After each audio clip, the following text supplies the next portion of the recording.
Hey adventurers, so today we will do another Poetry Thursday from The Lord of the Rings. This is Frodo's Lament for Gandalf. This is the poem that he composed for Gandalf in Lothlorien while thinking about the fact and lamenting the fact that Gandalf had fallen into Moria.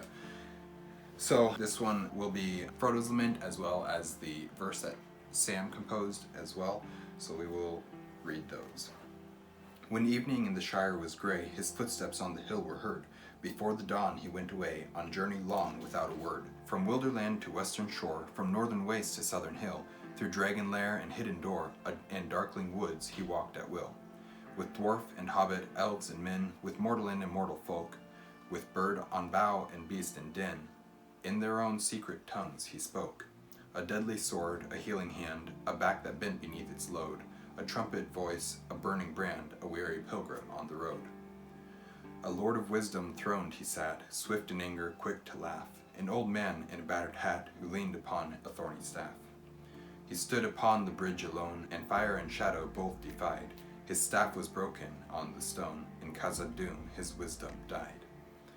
The finest rockets ever seen, they burst in stars of blue and green, where after thunder golden showers came falling like a rain of flowers.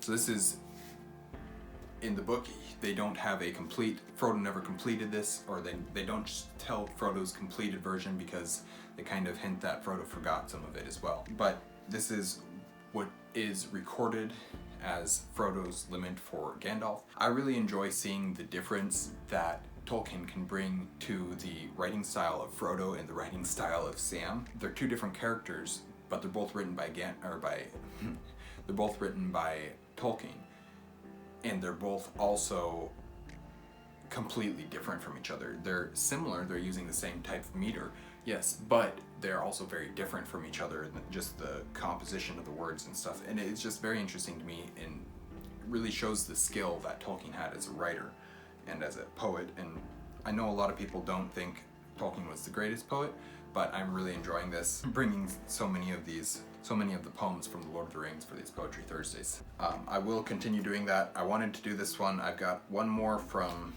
the Fellowship of the Ring that I would like to do before. Well, yeah, I've got one more from the Fellowship of the Ring that I'd like to do, but I'm not there yet, and this one was the next one in line that I wanted to do, so I figured I might as well do it before we get too late. This is right at the beginning of the second part, so I'm not too worried about it. There's lots of people who won't have gotten here yet. So anyways, none of that's terribly important, but yeah, I really enjoy bringing the poetry from The Lord of the Rings, and I think,